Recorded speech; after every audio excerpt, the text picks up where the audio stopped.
Good evening, ladies and gentlemen. This is TVP World. You're watching World News Tonight. I'm your host, Benjamin Lee. Tonight, we'll explore Polish Prime Minister Donald Tusk's strategic pact with Sweden after key Nordic-Baltic talks. But before that, let's take a look at tonight's headlines. Biden unlikely to deliver full Ukraine aid before his term ends. Georgia's EU hopes stalled after election fallout. Ukrainian troops train on NATO tanks in Poland.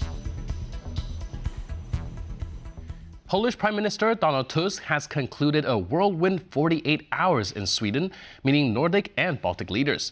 Today, he signed a new strategic agreement with his Swedish counterpart, Ulf Kristersson. Our chief political correspondent, Aaron Diamond, caught them on their boat ride.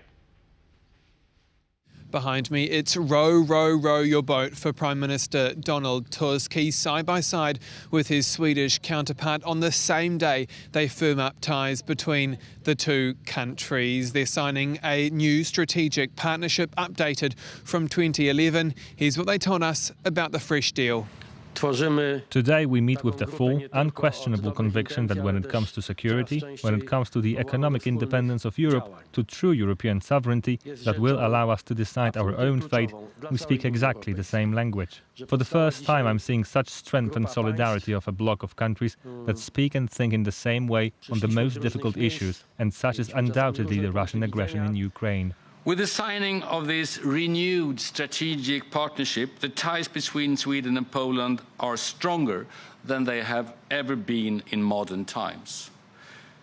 Europe now needs clear and decisive action to address all the challenges we have in our time. We must enhance our competitiveness, mitigate irregular migration, strengthen military capabilities and defense industries, support Ukraine, obviously, and counter the growing aggression from Russia.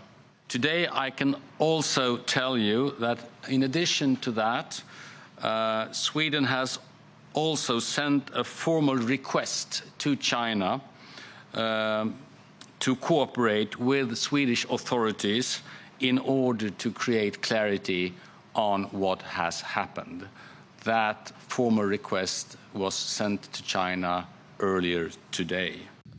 Of course, Sweden only became a full member of NATO earlier this year, a move Poland supported, and regional stability and security has been at the forefront here in Harpsund. Prime Minister Donald Tusk says the last 2 days have been pivotal as Poland gets ready to ascend to the EU presidency.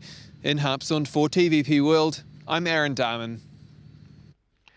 Russian missile and drone attacks across Ukraine have left at least 5 people dead and 25 others injured.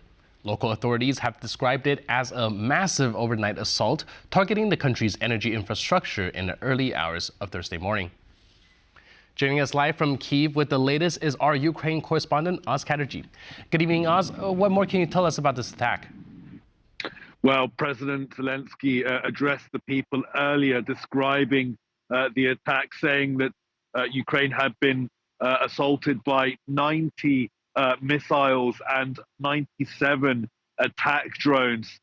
Now, of that, the Ukrainian Air Force say 57 were Kh-101 cruise missiles and 28 of them were Caliber cruise missiles, of which they managed to shoot down 79 of them, and 70 drones were down by either electronic warfare measures or air defenses.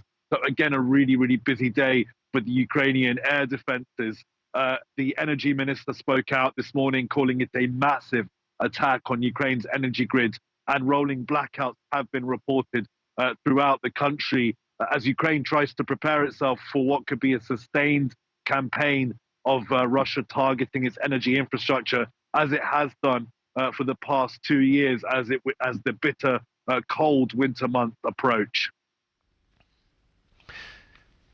Right, the situation does seem dire over there, and you please do stay safe. Meanwhile, appreciate the update. Thank you so much. And as Ukraine faces its most intense aerial attacks since the war began, the Wall Street Journal reports that the administration of U.S. President Joe Biden may be unable to deliver all pledged military aid before Donald Trump's inauguration. While the president-elect's strategy for resolving the conflict remains unclear, he has appointed a special envoy to oversee peace efforts between Ukraine and Russia. Yeremy Houniuk reports. Such scenes are a daily bread for citizens across Ukraine, sheltering from incoming Russian attacks. Our mornings begin with checking the phone to see if there is an air alert. I have to take the eldest daughter to school. We saw that there was an air alert and went to the metro. We are indeed fed up with all of it. In the last weeks, Ukraine has been experiencing the biggest drone and missile attacks of the war aimed at its energy infrastructure. Attacks on energy facilities are taking place all over Ukraine. The operator of the transmission system of NEC Ukrenergo urgently introduced an emergency power cut. As soon as the security situation allows, the consequences will be clarified. Moscow says the attacks are a response to the usage of US-made weapons against targets in Russia and vows there will be more. At present, the Ministry of Defense and the General Staff of the Russian Army are selecting targets to hit on Ukrainian territory. These could be military facilities, defense industry enterprises, or decision-making centers in Kiev. The war so far has shown that Western aid is crucial in fending off Russian attacks.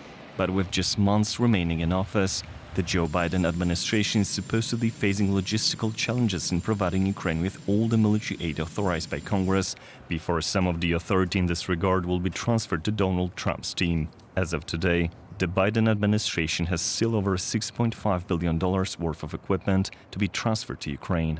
And while the United States, followed by our allies, some allies, provide Ukraine with a permission to hit inside Russia, that is actually really not enough because we also need to send more long-range missiles. Trump, meanwhile, nominated Keith Kellogg, a retired lieutenant general and former national security advisor, as special envoy to Ukraine and Russia. Kellogg, who played a key role in Trump's first team, is expected to spearhead efforts to negotiate an end to the ongoing war in Ukraine.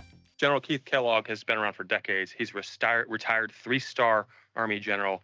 This is not a controversial nomination. In fact, this nomination, along with a few others in the national security space, gives me guarded optimism that the Trump team is going to thread the needle on a very complex set of foreign policy issues.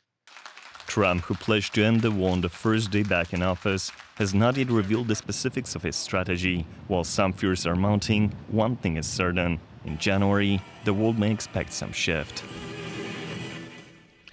Thousands of Ukrainian soldiers are undergoing training in various NATO countries, including Poland. TVP World has given access to a Polish base where tank crews are learning to operate and maintain Leopard 2 main battle tanks. Kristersson brings us the report.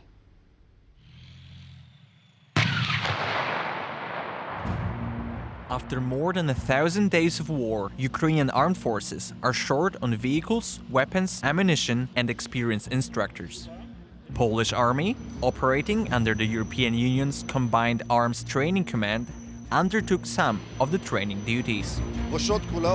In this training base, we can prepare soldiers who never operated tanks, starting with the basics of the tank's structure and operation, through training the entire crew in combat operations to cooperation at the platoon level.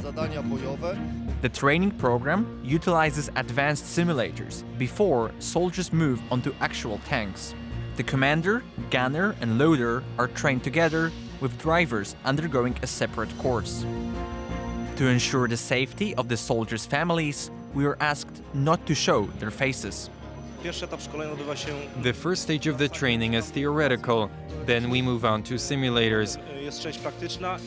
Finally, we move on to the tank itself and firing practice using the 120mm main gun and the 7.62mm coaxial machine gun. Alongside the tank crews, maintenance and repair personnel undergo their own training. We can, for example, change the cylinder head, repair the transmission. We can diagnose what is wrong with the engine and decide if we can fix the problem ourselves or if we need to send the engine back to the manufacturer for repair. Over 100 Leopard 2 tanks were given to Ukraine by various NATO countries, leading to the need for a significant number of trained crews. These tanks were designed with ease of repair in mind. Reducing the workload in comparison to Soviet tanks which Ukrainians are used to operating. The tank's entire engine can be completely replaced in the field in under 30 minutes. The war in Ukraine is seeing the rapid development of new weapon systems and tactics. In order to keep up with the changes in the art of war, the training program is being continuously modified. Every time we begin a new training tour, we use the experience of previous tours. These experiences are passed to us by Ukrainian commanders who come here with the soldiers. Our mission command then analyzes it and introduces it into the training program conducted in our base. The last and key part of the training process is live fire exercise. In addition to the tank crews, other courses are organized for mechanized infantry, combat engineers, medics, and staff officers. The EU aims to train some 60,000 Ukrainian soldiers by the end of the year, with additional courses taking place in the US and the UK. As Poland prepares to take on the presidency of the Council of the European Union, it is prioritizing enhanced cybersecurity across the bloc. Key initiatives include the creation of a European cybersecurity fund and a European cyber shield, aiming to foster closer cooperation among member states to strengthen resilience against cyber attacks. Our reporter, Avidush Nicheya, attended Poland's Internet Governance Forum in Warsaw and brings us the latest developments. Poland says that Europe is at high risk of cyber attacks and hybrid attacks, and that's why Warsaw wants to allocate more money on defense. Not just on traditional defense like tanks and airplanes, but also on cyber security. It was announced here at the IGF, the Internet Governance Forum in Warsaw, by the Deputy Prime Minister of Poland and the Minister for Digital Affairs, Krzysztof Gawkowski, that during its upcoming presidency of the Council of the European Union, Poland will do everything to create a European cybersecurity fund and a European cyber shield. I asked the Prime Minister what exactly he means by these two terms, and here's his response. Security in cyberspace should be the shared responsibility of all EU member states. During its upcoming presidency of the Council of the European Union, Poland will definitely propose establishing a joint EU fund that will, first and foremost, guarantee that we have the necessary means to spend. We're also aware that we need a common cyberspace shield that will help us protect the bloc from the rising number of attacks coming from Russia. Among other declarations made here by the Polish Deputy Prime Minister is that Poland wants to be a leader in digitalization and that it will invest in breakthrough technologies such as artificial intelligence and quantum computers. I am at IGF Poland. This is a Polish edition of a UN initiative, the Internet Governance Forum, which is a platform for discussion. It brings together people from the private sector, public sector, also civil society and academia, experts in all things digital to discuss future legislation in order to make internet a more inclusive, a safer and better space for everyone. Georgia's aspirations for EU membership have been delayed by at least 4 more years. The Georgian Prime Minister announced the decision after Brussels strongly criticized the country's October general elections. Paweł Czewskowski reports. The announcement by Georgian Prime Minister Irakli Kobakidze to suspend EU accession talks until 2028 came on Thursday.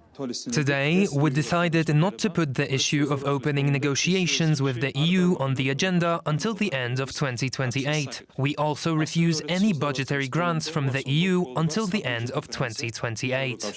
The Georgian Prime Minister has also announced that Tbilisi will be waiving EU budget grants until the accession talks resume. Also on Thursday, the European Parliament adopted a resolution on Georgia's worsening democratic crisis and called for new elections. The oral amendment cannot be taken, and This resolution follows the EU's decision made earlier this year to suspend Georgia's accession process due to Tbilisi introducing the Foreign Agents Bill, modelled after a similar Russian law. Also, the EU blocked funds worth tens of millions of euros for Georgia due to the country's democratic backsliding. Both of Thursday's announcements come in the middle of political turmoil in the country as thousands take to the streets to protest the new Georgian Dream Parliament, which took the power after elections marred with irregularities. The new parliament was also condemned by the Georgian president. We should all feel a profound sense of sorrow as the Georgian parliament has ceased to exist. The parliament, along with the ruling team, a single party, has trampled on the constitution. I feel sorry for them. But Zurabishvili's presidential term ends at the end of this year, and the new Georgian president will no longer be elected by a public vote. Instead, according to changes made to the Georgian constitution in 2017, the president will be chosen by the Electoral College, and the ruling Georgian Dream has already presented its candidate, former footballer Mikhail Kavalashvili.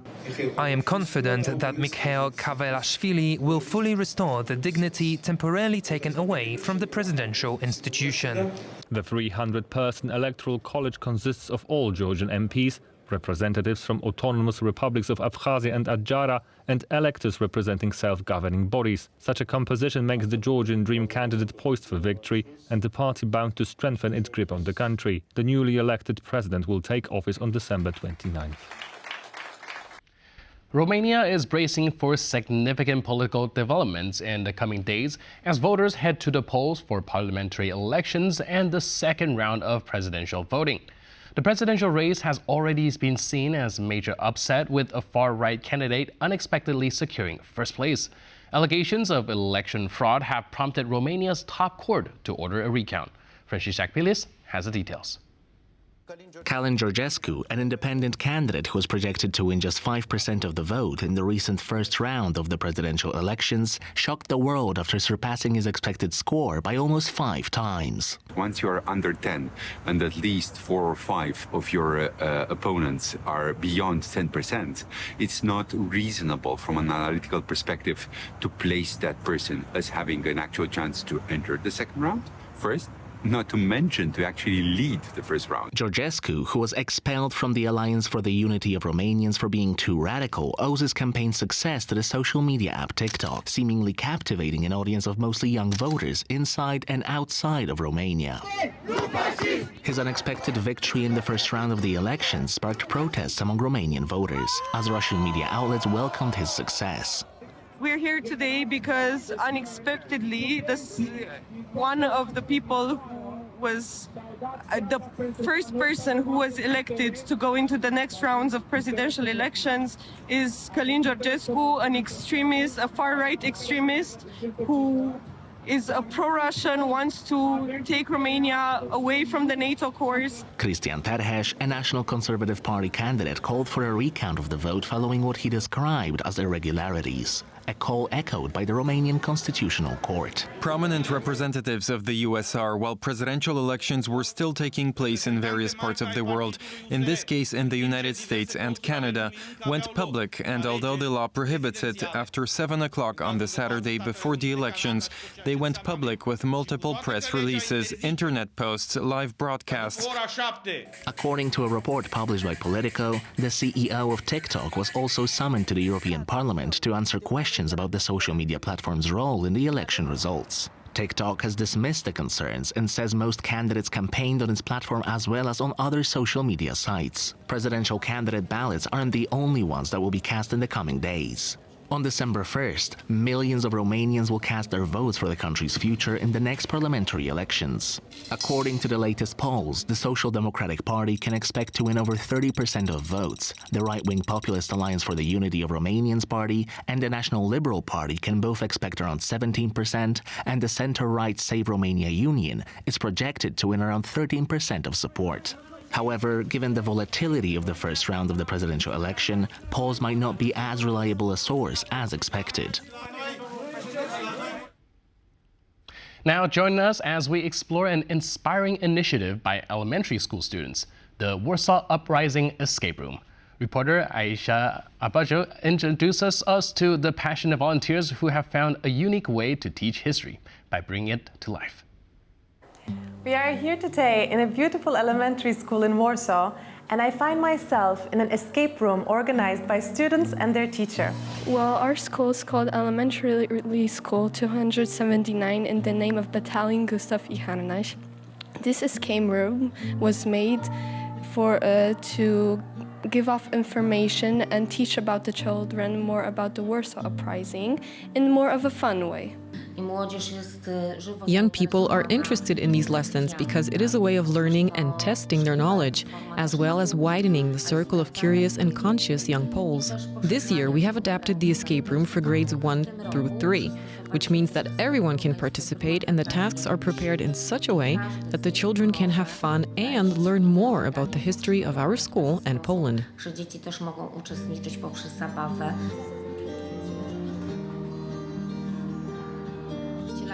They play the roles of insurgents and nurses. In addition to the usual theoretical tasks, they also have practical ones, such as first aid.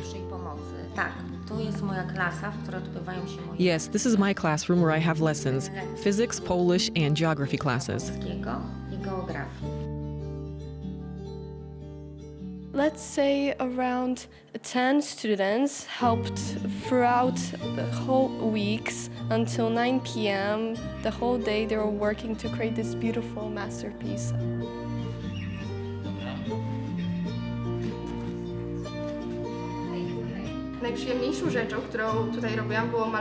The most enjoyable thing I did here was painting, and I also helped in coming up with the puzzles.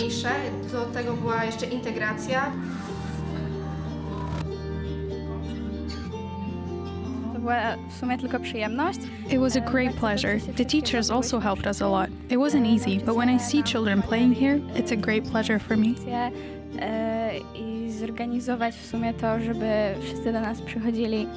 And finally, we bow down to the beautiful young ladies who made this initiative come true and their inspiring teacher. Aisha Badr reporting from TVP World. See you. Security and cooperation were at the forefront of discussions during the Nordic Baltic summit in Harpsund. Key leaders, including Polish Prime Minister Donald Tusk, proposed an initiative for Baltic Sea security, cooperative naval patrols dubbed naval policing. As Russia's aggression looms large and transatlantic bonds grow crucial, the summit reinforced commitments to Ukraine and regional energy security. Now, joining us today on TVP World to discuss these pivotal developments is Jakob Hellgren, Director of the Swedish Institute of International Affairs. Hello, sir, and welcome to TVP World. Thank you very much. So can you help us understand what are some of the main goals of this strategic partnership agreement between Poland and Sweden? Well, I think that, first of all, it was great to have Prime Minister Tusk in Sweden in view of the upcoming EU presidency, and also meeting with the Nordic Baltic 8, and that's showcasing the importance of the collaboration in the Baltic Sea. And then between Sweden and Poland, as you said, a strategic partnership was entered, focusing mainly on defense and security, but also on supporting Ukraine, of course, and also to a large degree trade-related issues. Right, when it comes to this Navy policing initiative, it does sound pretty ambitious. Do you foresee any challenges, roadblocks ahead? Well, I think, first of all, this should be seen both in the light of the increasing level and frequency of hybrid threats and hybrid attacks in the Baltic Sea, such as the cutting of cables recently, phone cables, etc. So, and secondly, it should therefore be seen as a parallel to the already since long existing air policing within NATO. So I think the reactions to this has been that it's a very interesting proposal, but that it of course has to be discussed thoroughly within the NATO context before kind of putting it into action. Right, and you mentioned the hybrid attack and the cyber attacks coming from various directions, or even sabotage. How are they being addressed, most recently pertaining like the Chinese ship that has allegedly cut some of the cables? Yeah, I mean, 3 times is like too many. Last year, another cable was cut, also suspectedly at the time by a Chinese vessel. This time around, a Chinese vessel, as I'm sure you all know, is suspected of having cut not one, but 2 cuts during the same night last week, with what seems to be quite suspected behavior. And therefore, it has not been apprehended, but at least it's been asked to stop and collaborate in the investigation as to whether they could have been participating in this event. So that is still under investigation, but according to what is known, it seems as if that vessel not only slowed its speed considerably during that night when it happened, but also went in circles, essentially dragging its anchor on the bottom of the sea. Now that remains to be proved, but it's considered suspicious behavior and enough to be thoroughly investigated. Right. Well, during the meeting, the Prime Minister Tusk stressed that if Europe is united, well, Russia is actually a technical, financial, and economic dwarf of Europe. However, if Europe is divided, Russia is a threat to each country individually. How would you comment on this particular statement? Well, I think that's very true. If you just look at the size of the Russian economy, it's like a dwarf. The European economy taken together is somewhere between 10 and, well, I think 20 or 25 times the Russian economy as such. So if the Europeans get together and really invest in constraining Russia, that will not be a match. Now, Europe has not done that properly. So I think this could be seen as a call to all Europeans to really stay united and to join fronts against these existential threats that the Russian war of aggression poses. You mentioned earlier that, of course, a lot of details still needs to be ironed out within NATO. How can the Nordic Baltic nations maintain cohesion despite of perhaps differing priorities within NATO and the European Union? Well, I wouldn't say that the Nordic Baltic countries have that differing priorities within NATO. Actually, there's quite a high degree of cohesion. Now with Finland and Sweden as new NATO members, all members are allies, all are sharing the same threat perception when it comes to Russia and its illegal war of aggression in Ukraine. They share the assessment that supporting and safeguarding, allowing Ukraine to prevail in the war is also existential for wider Europe. So I don't think I would agree with that there is a lot of difference of opinion. Now, what I think is important is that the Nordic Baltic 8, the Nordic 5 and the Baltic 3 are in collaborating closely with Poland and actually also with Germany, because we have a new northern flank to make sure that it's well defended, that Russia is deterred, and that we stay strong in the face of the Russian onslaught. Okay, and going into the specifics of the Navy policing, how is that going to influence the broader transatlantic security strategies? Well, I think it's really important, as I think also the Swedish Prime Minister said, that this is, of course, thoroughly discussed and anchored within NATO structures, so that it is not perceived as some kind of regional initiative which doesn't take place within the framework of NATO.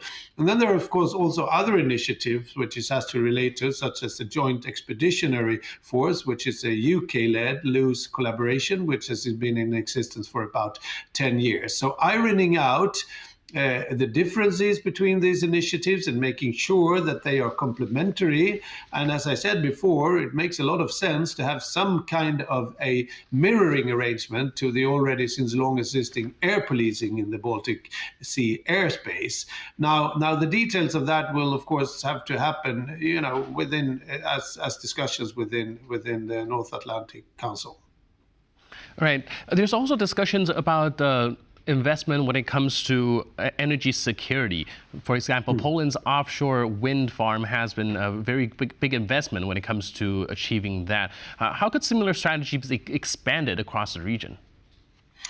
Well, as you say, that strategic partnership between Poland and Sweden did encompass several, up to 10 or so different areas. I mentioned only defense and trade before, and clean energy and green transition is certainly one of them. There's also focus on nuclear collaboration, fossil-free options to promote the necessary green transition.